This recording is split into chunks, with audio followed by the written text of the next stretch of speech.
Hi, beautiful people. Good day. It's so great to be back on your screen. My name is Abiola, the Media HR, and welcome to today's episode. If this is your first time coming across this channel, do well to subscribe, do well to like and share across with your friends. In case you're wondering what's this channel about, I'm an HR person, and the perception of HR is not so great in the market. So my job here is to make you understand what we do better, how, and then, of course, demystify the profession, right? Make sure that the right things is what is done in the HR industry. I mean, little steps, right? I know it's quite ambitious, but yeah, little steps. Okay, to today's episode. If you watched the last episode, I mentioned that we're going to be doing a much broader discussion on compensation, benefits, salary, money, that thing that interests people the most when you're speaking to them in an interview. They cannot wait to get to the part where the interviewer will ask them, so what's your salary expectation? And they're so excited. So yeah, we're going to be talking about that today. And I'm not alone in the studio today. I have someone with me, a friend, a colleague as well, a senior colleague, to be very specific. But I'll allow him to introduce himself. And if he tries to be modest, I'm going to expose him. So over to you. So let's hope I don't get exposed today. I'm not sure about the senior part. My name is Ebenezer. A friend to Abiola and a fellow HR professional. Yes. Let's delete the senior. Right. So I'm glad this is all about compensation because it's a very important part of what we do. Yeah, very. I love compensation, though I'm a generalist. Maybe in some world somewhere I might just go back to being a compensation specialist. But I began my career doing a bit, a specialized part of compensation. Okay. Then I moved into HR proper, doing everything, which I've been doing for quite a while now. That's why I said you're senior colleague, but no, you're trying. No, but the while could be 2 years. So quite a while. Yeah. So do you want to tell us where you work and what you do for them? Okay, I currently lead the people and culture team at Cowrywise, and Cowrywise is all about money. Basically, savings, investments. Think of what's my financial dream and how do I get there, and what tool, what platform, can give me various products, various channels, various means to go from where I am today to build a path towards what's my desired financial future. So Cowrywise, plan, save, invest. That's where I work. Oh, nice. I like that. Plan, save, invest. If you know me personally, you know that I'm a huge brand ambassador of Cowrywise. But today is not about Cowrywise. But yeah, if you're looking for, if what Ebenezer said is what you're looking for, you should check them out and see what their product offerings are. Okay, to our conversation today: compensation, benefits, money. Let's just call it money. Do you understand? So, first question is: can you define compensation and explain its key components? Key components. Not to go very, very technical, I'll say compensation is that thing you get as a result of something. Think of people getting sued. This person defamed me, I'm suing them for 500 million naira, 10 billion naira. They're getting compensated for that event. Yeah. An event happened in the course of work, you get compensated because some things happen. So I see it as what you get, monetary value of course, but in this context, because you're working somewhere. Yeah. So that's compensation in summary. Yeah. Okay, so it's key components. We're not talking about that. Okay, I'd say we'll keep this at surface level, right? So I'll say key components, I'll say cash and non-cash components. And that's because besides the money that hits your bank account, besides the bonus, almost every other thing that comes as part of compensation, you can ascribe a monetary value to it. Yeah. I love where I work. So when I'm thinking about it, because somebody asked me this some days back to say, what would somebody need to give to me to make me leave where I work to come do what I do in a different place? And I thought, maybe multiply my pay by 5. So you can't quantify my love for where I work, but by saying multiply it by 5, if I take what I earn now times 5, that's me putting a value to that love. So I'll say cash and non-cash components, because any angle you look at it from, everything comes to a monetary value. So I'll just say cash and non-cash components. Okay, great. I think it's maybe, you might have answered this in your, but I'll still ask it. How does it differ from benefits and rewards? How compensation differs from benefits and rewards. So, in our world, we say comp and ben, and benefits. So I would say comp and ben would be elements of reward. So what do I get by virtue of working here? And there are parts of that are guaranteed. Salary. Yeah.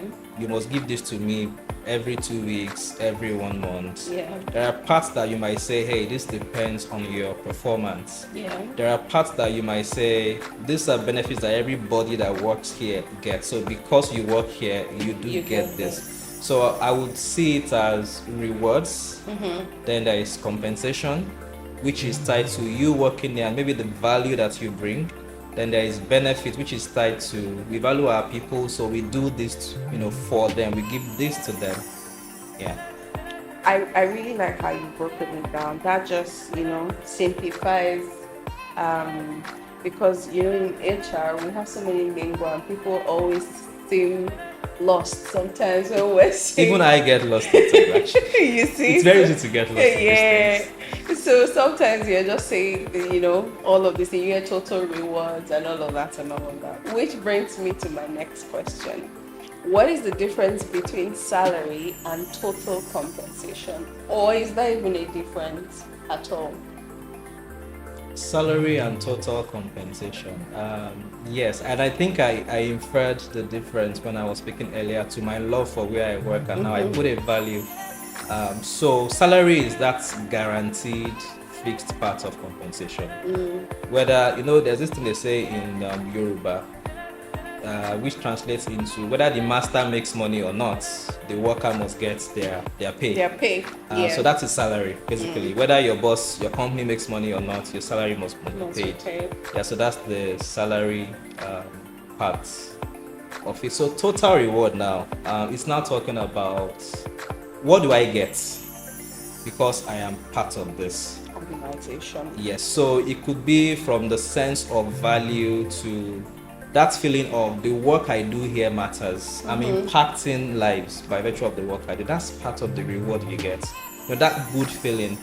You might have people saying, you know what, I took a pay cut to take this job.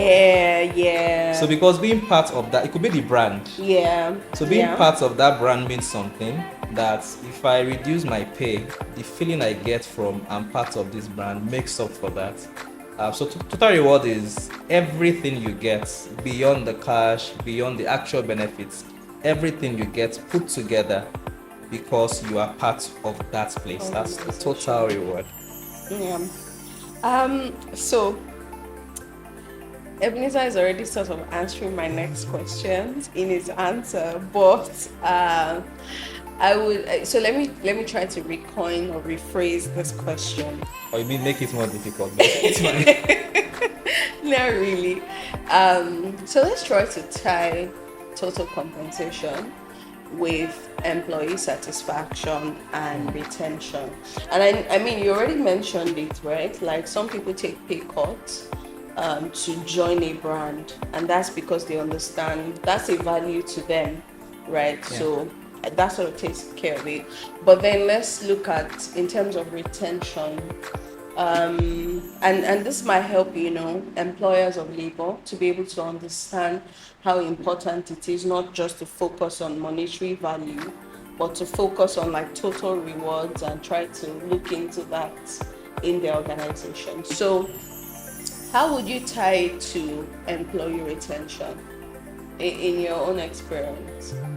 Tying compensation to retention. No, total rewards. Total Not just, rewards, yeah. and then retention. I mean, compensation is very important. These days, we see job ads out there, and maybe I'm throwing shades here, Go and ahead. the pay is completely missing. And I'm asking myself, if I'm an HR person, why am I making my job more difficult? If the pay that's associated with a role is way beneath my lowest expectation, I won't bother to put my time into Yeah. applying for that job. Yeah. So why would you want to waste your time and mine? If I go through the entire process and maybe say I'm expecting 50 naira as much, and then you say the highest you can offer is 15 or 20, you've wasted your time and mine. Yeah. Because I wouldn't have even bothered. Yeah. So in fact, that's me speaking to how this can even be a key part of your recruitment process, where those who might not be fit for you, who might be qualified technically, who can do it but might not be a fit because of what you have to offer for the role, you get them out of your recruitment process First. and then you start with those who are likely to fit what you are looking for And what you can afford. and do the work. But back to the question you asked, if I digress too much. Compensation, total reward, and then returning people. You know, what we do is very dynamic. I make a joke in my office that in my next life I'll be a finance person, because IFRS 16 is the same thing everywhere. You know, all the standards are the same. Once you adopt it, it is what it is. But if I have to tell Abiola something, and I have to tell Agnes something, but they have different personalities, I have to think of how do I do that. Yeah. The same thing with compensation. If you want to reward a middle-aged person in their 50s whose kids are out of school, who've built like 5 houses, who are collecting rental income, and you want to compensate somebody in their mid-20s who's just starting life, they're thinking, maybe they want to get married, maybe they are thinking of the school their unborn kids will go to, and the cost of that, you know, that's already giving you context now. Yeah. So your population would already affect how you're thinking about compensation. The benefits part of it could be, I think most of my staff live around 30 minutes drive of the office. Do I need a staff bus? Or what else can I give them with that same budget that will be valuable to them? But if I have them living, maybe on the island, they live on the mainland, maybe I can get a staff bus. Or I'm thinking, I have very young people. They are beginning to think of settling down, and maybe they are buying items for their houses, they're planning weddings. Can I think of a benefit that supports that stage of life?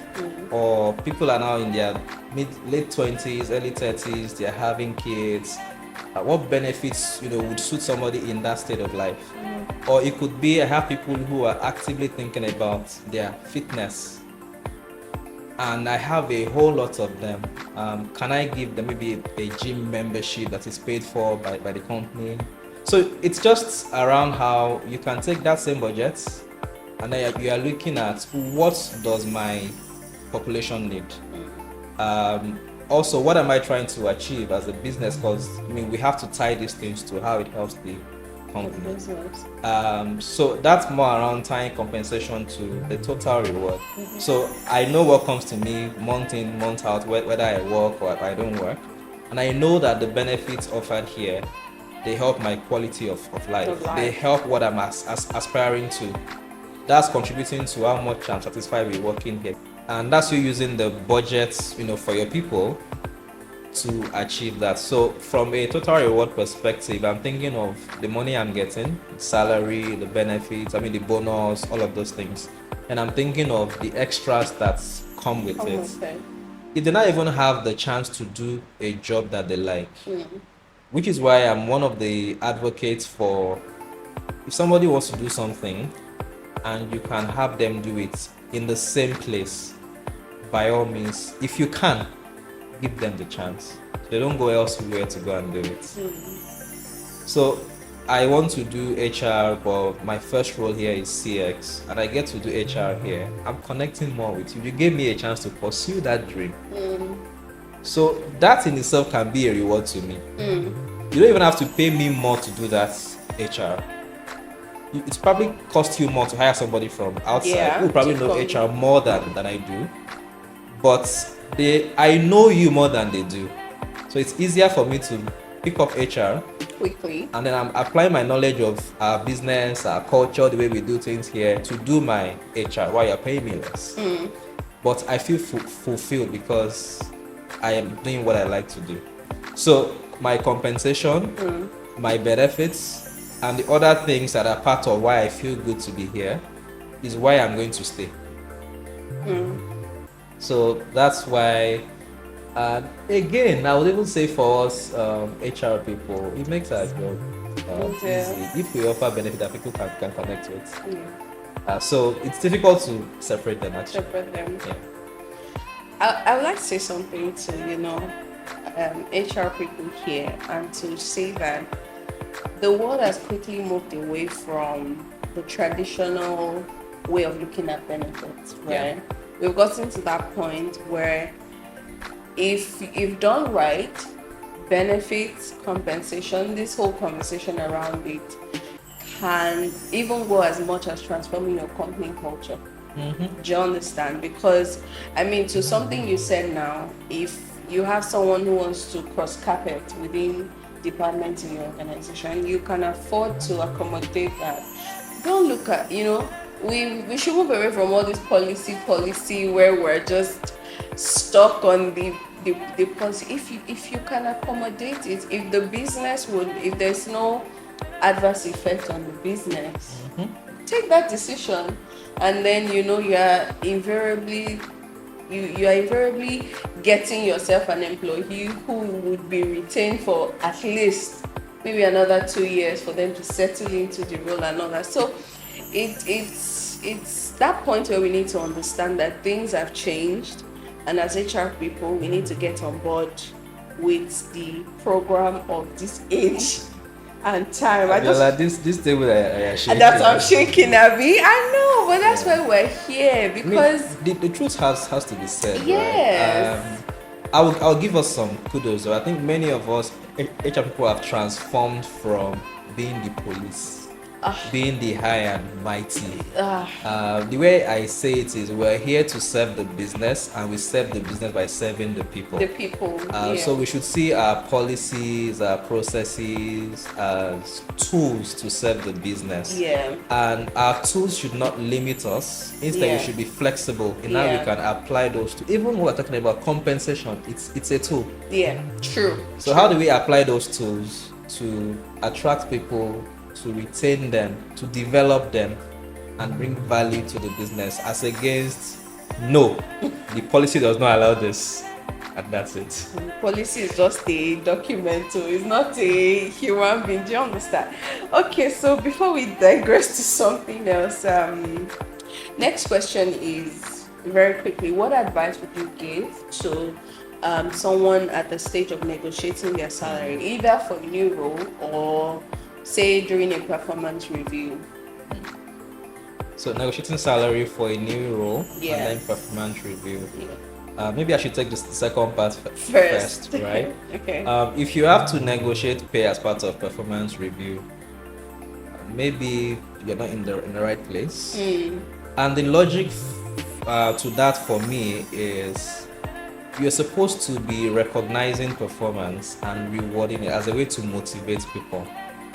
Right. So if I have done good job and I have to come and start asking you, how much am I worth to you? I feel like Ebenezer is actually shaking tables. So hi. That is not the intention. Tomorrow now, by the time you approach people, they'll now say, HR, where's the reward of my good work? But that's what it should be, actually. So performance review should not come with negotiation, in my view.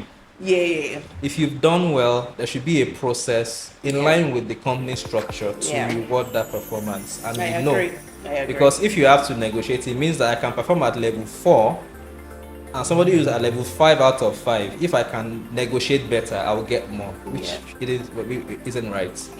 So you should not have to negotiate as part of performance review. If you're looking to take up a new role in a different organization, I'll say do your research very well. Because once you sign that paper that says I agree to work with you starting from on this date, that ideal world, it should take a lot for you to go back to say you won't do this. And maybe some people might even say you need to compensate. Yeah. But I would say do your research very well. Beyond the money, what is value to you? Do you want? Do they have the right culture for the kind of place where you want to be? Do they offer certain things that mean value to you? Some people will tell you that I like the part of this particular type of company because maybe they are very flexible in the way they do things. They expose you to different industries, or you can have your normal day job and pick up projects that are even outside your JD, and you can learn and grow through that. So do all that. If you have passion for something, of course, you have the chance to do it. You might undervalue other things. Yeah. You might decide to move for less pay because you like what you are going to do. So it's a lot of things, but do all that research. Be sure you want to work there, and then the pay should be the last thing. But of course, as part of negotiating that, should you negotiate net, should you negotiate gross? That's part of doing your research very well. If you're in a place where, which again shouldn't be a consideration, because the default should be you comply with the laws of the land. So if you're in a place where they deduct your taxes and remit properly, and they deduct your pension and remit and add their own contribution, and they do what they're supposed to do, it doesn't matter if you negotiate gross or net, but because they will do right. So let's now assume that if things are not how they should be, and you now have to negotiate what should come to you, I would say you should negotiate net, and that's because our tax law, personal income tax specifically, put that burden on the employer to deduct and remit the right amount of tax. In fact, I think I saw this in the tax law some 7-8 years back, and I was surprised to learn that our tax laws empower the employer to go after the employee to make sure that they remit tax on their side also. Like, I was shocked when I found it in our Personal Income Tax Act that my company can say, Mr. A, you do this thing on the side. The government, you are in the government, your taxes. You know, and the government can hold them to it. They are the agents of collection, but of course, by default, on the one they are paying to you, they are the agents of collection. So if you can negotiate net, if you are not sure, negotiate net. Negotiate net, I mean, very, very well said. Thank you. So last question. I'll ask this question. How do you think compensation in a startup differ from more established organizations? And we're not saying that startups are not established, but much older organizations. How do you think it differs? And coincidentally, from what I know, personal information at my disposal. You worked at both, so yeah. So when I think about startups and more established places, I think the difference to me is usually in terms of the maturity of the organization. Some startups are doing fantastic things. True. They are complying as much as possible. They're building good places to work, good culture, giving people good work to do. And they are doing work that you can see the impact on how they are transforming the society. I mean, if I name names, I'm doing free advertisements. But a lot of startups can easily make that impact. So for me, the difference is in the maturity. And to what you spoke to, I worked somewhere, I think for like 8 years before I entered the startup world. And of course, the difference was night and day. The first shocker for me was in communication. From going from mails with dear, you put the first name, to hey, Slack is the default here. And then it's hi, hello, hey. Shout out to startups. Right. And I mean, I didn't work in a bad place. Of course, right? I know. We went by first name and all, but the difference was still very clear. Them. So that said, it's also easy to understand that in terms of compensation practices, it will be different. That maturity gives you a lot of structure.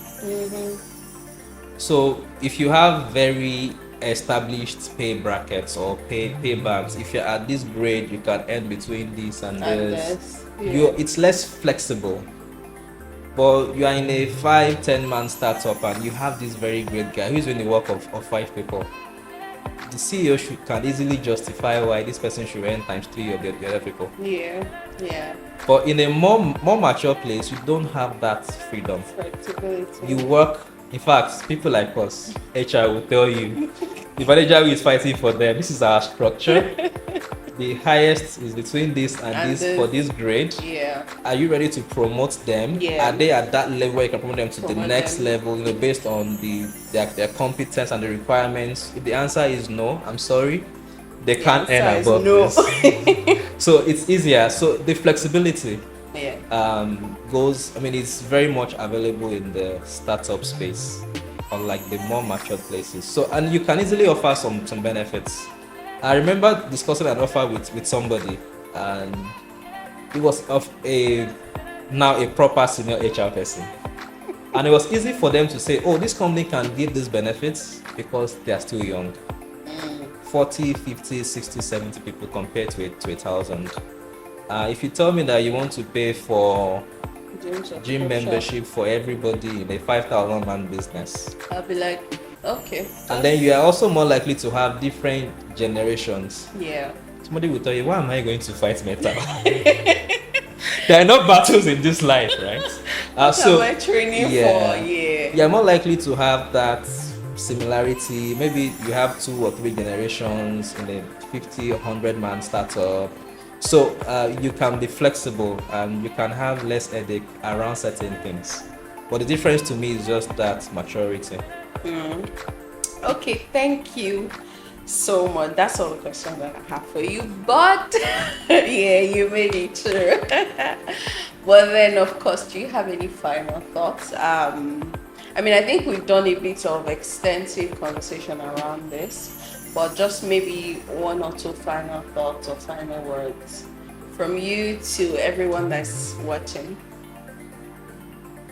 So I'm trying to put this in like a 2-way thing. One to my HR colleagues and one to our customers, people working for our employers. To my HR colleagues, I'll say compensation is a tool. And like every good tool, say a knife. The same knife that can cook you a meal in the kitchen, it can injure you. Yeah, true. In fact, somebody can get angry and turn that same knife to a weapon. So we should be careful. We should think through these things very well. I think our business leaders need our help. Sometimes they are seeing things only from the business perspective. Yeah. This person is bringing in so much. You don't understand why you cannot give them, They do so much for this company, and we should help them to balance. Giving this one person so much, how does it impact the other people who are also doing a lot, but maybe not as much? You can reward me a lot to motivate me, and that same reward, if not managed properly, the confidentiality bit of it can demotivate a lot of other people. And then the thinking through it, what's the business trying to do? How can we help them with compensation done properly to motivate people towards that performance? How do we help them to achieve certain things? One of your goals can be you want to improve your employer branding. You can use your comp and ben budgets to do some things that you don't even have to go out there to say, I'm trying to market myself. Your people will be marketing are the ones marketing you because you've given them certain benefits and support that mean a lot to them. And to my people, to our customers. Right? Sometimes we are not the devil. We have nothing against you. Tell them. We just want to do what is right by everyone. right? So sometimes we are the ones saying no. Not because we don't like your faces, but we're thinking about overall good. Yeah. So if your manager is fighting tooth and nail for you to get more, and we're the ones saying, wait a bit, let them do this first, let's try this first. Yeah, it's just us trying to do right by everyone.